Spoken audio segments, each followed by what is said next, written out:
tarik menontonnya kembali. Ini oke. Ya. Bu, Ini saya yang record ya, Bu. ketiga kayaknya masih dirapikan dulu kata-katanya ya. Misalnya Oh iya, Bu. bagaimana peran digital operation dalam mempromosikan video di sosial media untuk menarik minat audiens, itu aja. Jadi nggak usah agar tertarik menontonnya kembali, nggak. Gunakan bahasa yang sederhana tetapi to the point ya.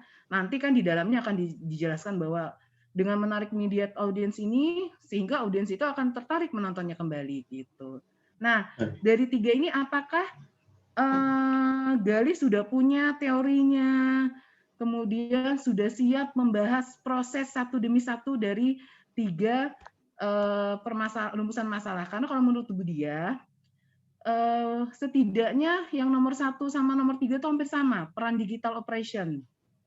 Atau yang pertama sama kedua itu bisa digabung, yaitu menguntungkan kliennya. Bagaimana konten YouTube yang efektif.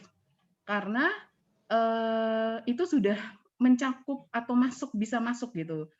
Kalau saran Bu Dia sih kamu sebaiknya 2 aja nak masalahnya. Jadi tidak terlalu banyak dan tidak terjadi pengulangan nanti di bagian pembahasan. Coba kalau menurut Gali, mana yang menurut kamu bisa digabungkan? Apakah 1 dengan 2, atau 2 dengan 3, atau 1 dengan 3? Lebih ke 1 dan 3 sih ya, Bu ya. Soalnya Jadi kemarin saya nyangkanya itu, Bu, identifikasi mm-mm. masalahnya 3, terus rumusan masalahnya juga harus 3 gitu, Bu. Oh enggak, jadi beda Oh, nak. berarti Jadi miskom kemarin, Bu. identifikasi masalah itu ketika Bu Dia bilang, nak jangan 2 identifikasi masalah. Idealnya itu identifikasi masalah tuh 3, 4 lah gitu kan.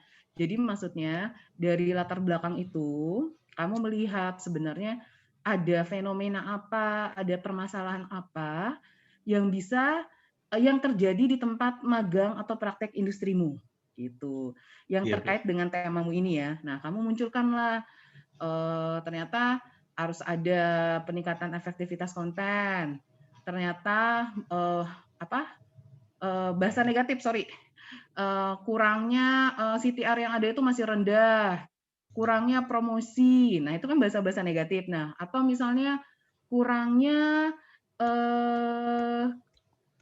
kemampuan dari digital operation di sana misalnya kayak gitu. Nah, itu kan temuan-temuan masalah dari latar belakang tempat PI atau magangmu. Nah, kemudian kamu memilih satu batasan masalah di antara identifikasi masalah itu. Kenapa? Supaya tidak melebar-melebar. Jadi misalnya kamu hanya fokus ke digital operation, kamu tidak fokus ke katakanlah bidang cara membuat video YouTube-nya misalnya. Atau kalau itu contoh ya, Bu Dia kan masih ini juga hal-hal yang lainnya, jadi dibatasin, makanya cuma satu. Rumusan masalah dari satu itu, kamu mengembangkan rumusan masalah yang dibahas di laporan TA-mu. Gitu nak. Jadi bukan berarti identifikasi masalah 3, kemudian rumusan masalahnya juga 3, bukan seperti itu ya nak. Iya, Bu. Coba, kalau menurut Bu Dia, yang di rumusan masalah kamu bisa buat itu jadi 2, nak. Karena ini ada yang tumpang tindih masih. Jadi kalau bisa, rumusan masalah itu adalah 2 yang agak berbeda. Misalnya yang pertama itu peran digital operation dalam meningkatkan konten YouTube yang efektif misalnya. Jadi dua-duanya. Peran digital operation dalam meningkatkan konten dan mempromosikan video misalnya. Terus yang kedua, cara meningkatkan CTR pada konten YouTube. Nah, itu kan agak berbeda kan. Nah, Iya, Bu. jadi tapi berbeda tetapi masih dalam satu masalah yang sama atau identifikasi yang sama. Oke, di start hit gitu ya. Jadi benar-benar kalau yang sudah masuk ke rumusan masalah, kamu sudah bisa nak menyebut start hit. Tapi kalau yang di identifikasi masalah umum saja. Jadi masih umum tanpa harus menyebut start hit juga nggak apa-apa. Misalnya yang pertama itu perlu adanya strategi dalam peningkatan efektivitas konten klien, gitu aja, tapi tanpa start hitnya. Nah, begitu di rumusan masalah disebutkanlah bahwa bagaimana peran digital operation Starhit dalam meningkatkan konten dan mempromosikan video misalnya, atau kemudian bagaimana cara Starhit meningkatkan CTR pada konten YouTube gitu ya. Iya, Jadi Bu. di rumusan masalah sudah masuk tuh kata Starhit-nya. Karena rumusan masalah itu adalah yang akan kalian bahas di bab 3 pembahasan. Oke. Tujuan penulisan. Tujuan penulisan seperti yang Budia katakan, misalnya pertama, bagaimana peran digital operation dalam meningkatkan konten YouTube yang efektif untuk klien. Ini contoh ya. Jadi kamu menjelaskan untuk jangan pakai untuk menjelaskan peran digital operation dalam meningkatkan konten YouTube yang efektif untuk klien. Yang ini meningkatkan efektivitas konten YouTube klien. Oh Persis iya, sama ya, Nak ya. Jadi oh iya, misalnya belum diganti, Bu. bagaimana, iya, misalnya bagaimana, berarti jawabannya menjelaskan, Iya. memaparkan peran digital operation dalam meningkatkan konten YouTube yang efektif untuk klien, persis sama. Jadi cuma kata depannya saja yang diganti rumusan masalah. Oke ya. Dan berarti nanti kamu jadikan 2 aja ya, Nak ya. Benar-benar agak berbeda, yang satu peran digital operation, yang satu proses cara meningkatkannya gitu ya. Iya, Bu. Oke, untuk manfaat penulisan. Coba kita lihat penulisan. Penulis Politeknik Negeri dan masyarakat. Penulis Politeknik Negeri. Penulis.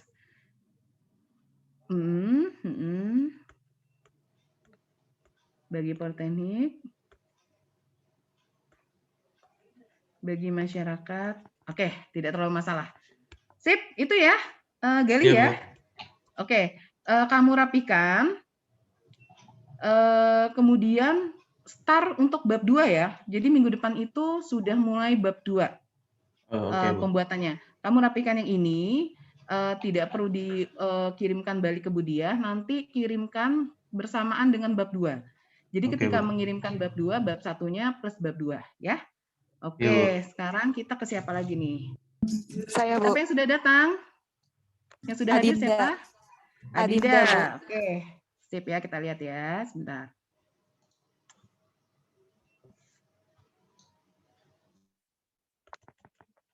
Oh iya, jangan lupa ya, Nak. Ini Apa, Bu? karena masih dalam soft file. Sebentar, mana tadi? Screen.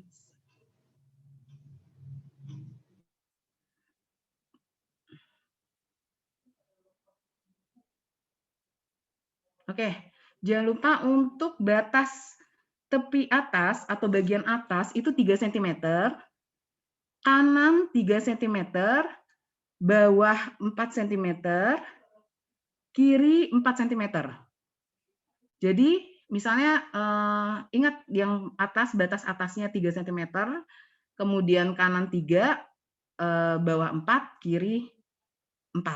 Ya, ini tadi kayaknya Bu Dia lihat masih ada yang belum sesuai. Itu basic banget, Nak. Dirapikan ya, sesuai dengan ukuran itu. Oke, sekarang Adinda.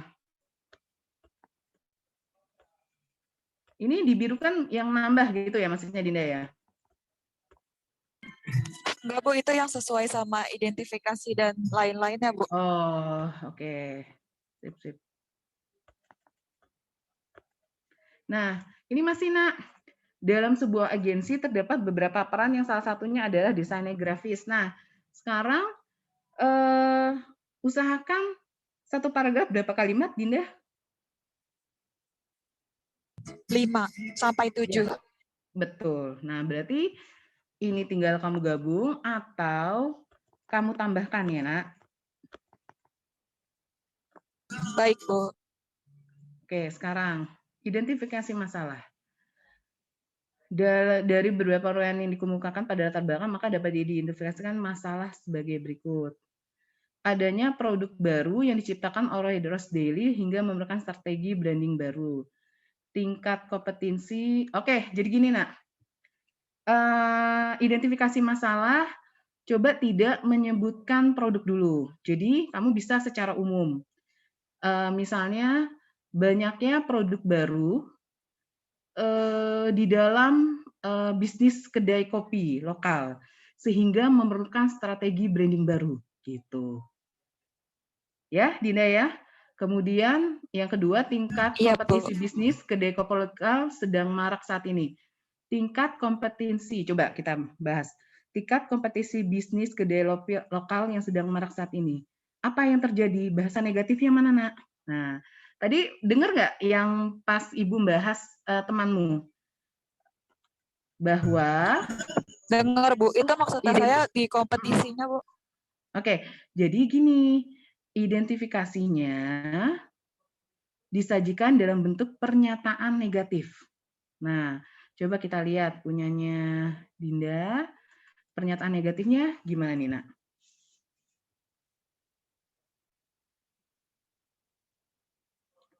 Kalau yang nomor 1, seperti apa pernyataan negatifnya?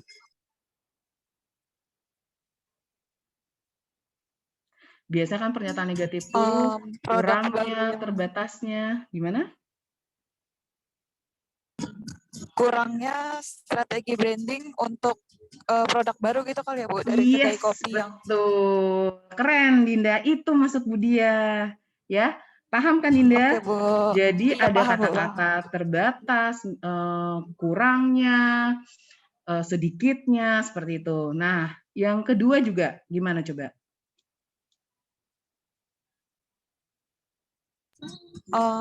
Kurangnya apa ya, Bu? Bentar, Bu. Oke, nggak apa-apa sambil kamu mikir. Nah, yang ketiga misalnya kurangnya desain untuk mempromosikan brand dari kedai kopi lokal. Karena masih banyak yang klasik atau tradisional, itu belakangan, nggak perlu. Nah, gitu ya, Nak ya. Jadi Oke, Bu. bahasa negatif. Oke. Oke, Kemudian Bu. batasan masalah. Nah, dari 3 ini misalnya, mana yang sebenarnya mau kamu angkat untuk jadi masalahmu, Nak? Ini, Bu, jadi batasan saya cuma dalam perancangan kreatif desain media digital dan media cetaknya aja. Itu saya udah Nah, satu, Bu. berarti di 1, 2, 3 identifikasi masalah harus muncul itu, Nak. Bahwa kamu kurangnya apa tadi, Nak? Diulang lagi, Nak.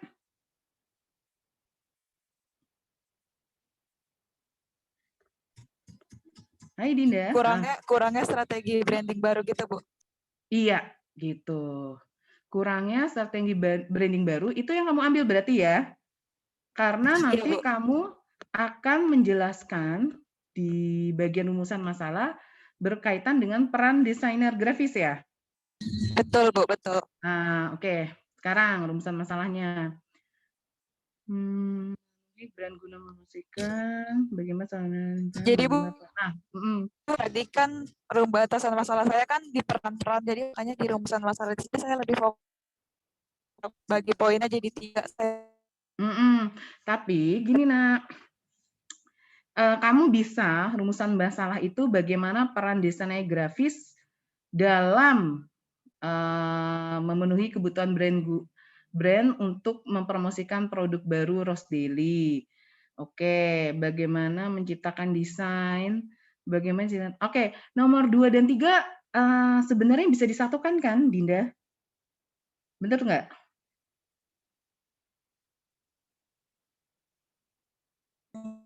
Kan lebih ke konsep daripada brandnya ya, Bu. Jadi kayak brandnya mau kayak gimana, dengan identitas brandnya kayak gimana. Kalau misalnya yang kedua kan kayak bagaimana yang berbeda atau cara menyaingi strategi brandingnya si kompetitor, Bu. Oke, sekarang gini. Dari 3, ini kan sebenarnya kata-katanya peran desainer grafis.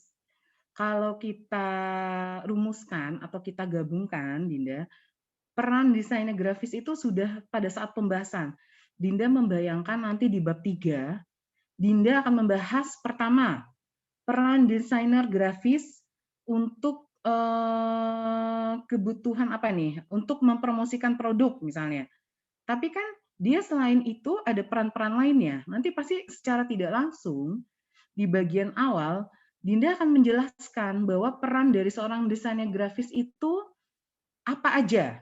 Nah, tersebutlah itu bahwa dia bisa saja menciptakan desain yang lebih kreatif, dia menciptakan desain sesuai dengan guideline yang diberikan oleh Rose Daily, itu pasti akan terbahas. Jadi kesannya itu sebenarnya bagian 1, 2, dan 3 itu sebenarnya bisa dijadikan satu masalah membahas tentang peran desainer grafis. Kecuali nanti bagian keduanya jangan peran desainer grafis lagi, Dinda. Misalnya, bagaimanakah menciptakan desain yang kreatif yang dibutuhkan oleh Rose Daily. Nah, itu Dinda akan menjelaskan desain yang kreatif itu seperti apa prosesnya. Dimulai dari misalnya proses survei, kemudian mencari ide-ide untuk desainnya. Nah, di situ masuk Budiah Dinda. Jadi yang pertama, Dinda bisa menjelaskan peran desainer grafis. Yang kedua, Dinda menjelaskan proses menciptakan desain yang kreatif yang dibutuhkan oleh Rose Daily. Gimana kalau seperti itu? Boleh saya pangkas jadi 2 ya, Bu. Yang pertama perannya, yang kedua prosesnya, Bu. Betul sekali. Itu jadi bayangkan nanti ketika Dinda menjelaskan di bagian pembahasan itu satu misalnya 3A peran desainer grafis, 3B peran desainer grafis, 3C peran desainer grafis. Padahal dalam sebuah nanti misalnya mencari buku-buku atau teori yang terkait dengan bab 2, pasti peran desainer grafis itu dibahas semuanya, yaitu membuat ini, dan itu sudah mencakup semuanya.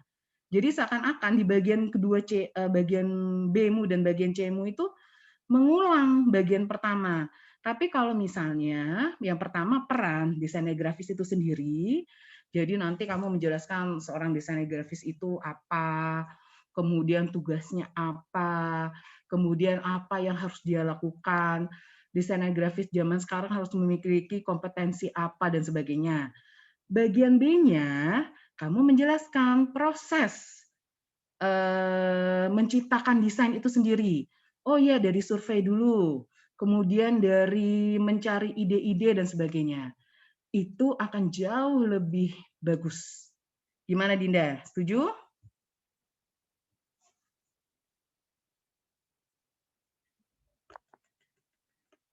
Ya, Dinda?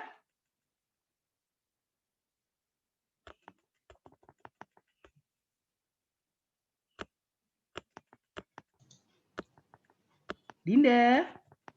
Putus ya? Kayaknya nggak ada sinyal, Bu, dia, Bu.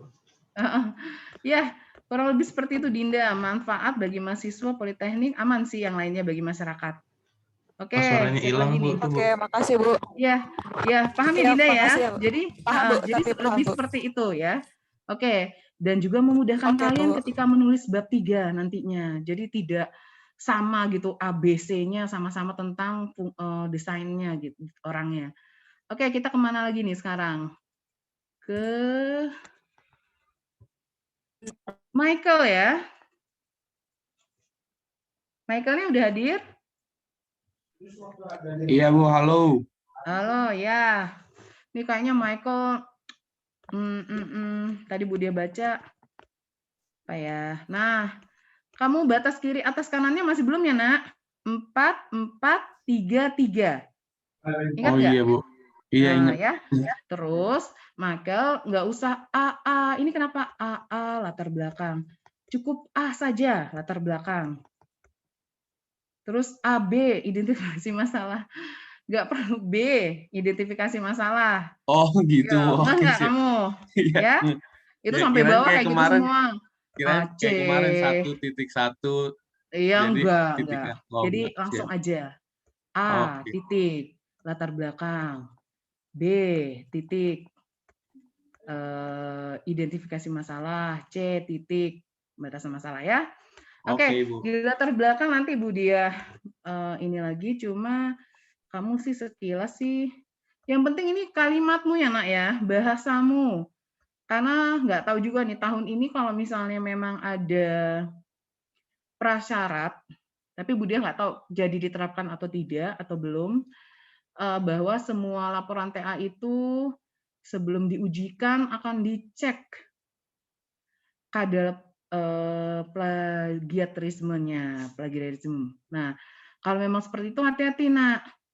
Jadi sebaiknya kalau memang misalnya kamu mengutip atau mengambil dari sumber, diisikan sumbernya. Atau kalau misalnya kamu mengutip atau membaca dari buku, gunakan bahasamu sendiri. Karena kalau misalnya sebelum ujian, kalau itu jadi diterapkan ya, Budi nggak tahu itu ada kemungkinan seperti itu.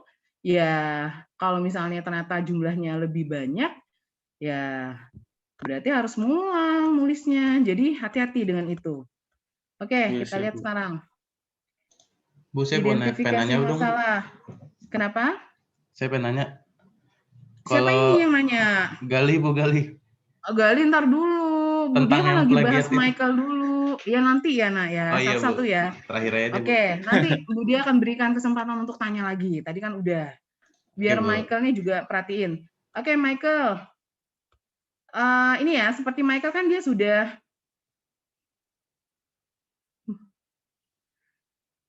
jangan disimpulkan permasalahannya, tapi diidentifikasi permasalahannya. Ya, Michael ya, Oh kamu iya, Bu. bahasanya agak salah nih. Kurangnya pengetahuan audiens terhadap MNC channel, konten kreatif dibuat masih kurang efektif. Oke. Sifat tayangan kurang menarik. Wah, ini Michael malah benar nih. Sudah bahasa negatif semua nih. Kurangnya pengetahuan audiens terhadap MNC. Oke, nggak apa-apa ya, misalnya ada 1 atau 2 item menggunakan tempat magang kalian yang seperti Bu Dia katakan tadi, nggak apa-apa. Tapi ada juga kata-kata seperti ini misalnya, konten kreatif yang dibuat masih kurang efektif untuk menarik perhatian audiens, itu juga bisa. Ya. Oke, batasan.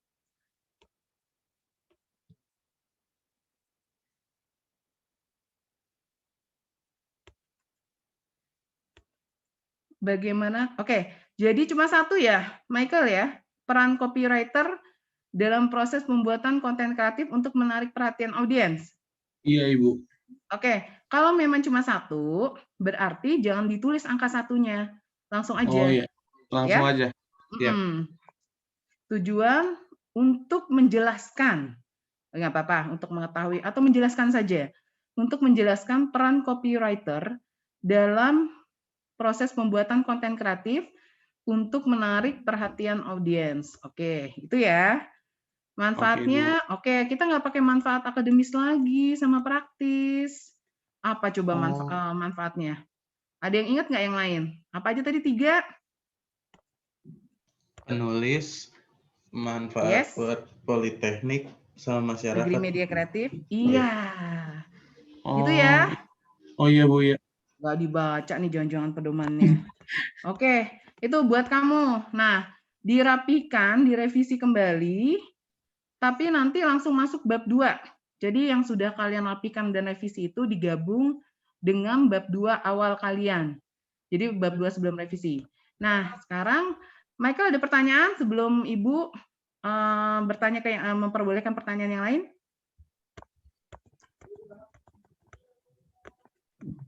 Ini sih, Bu. Emang saya lupa masukin dari mananya kutip-kutipannya. Iya, itu Bu Dia baca itu. Itu harus banget ya, Ibu. Iya, harus.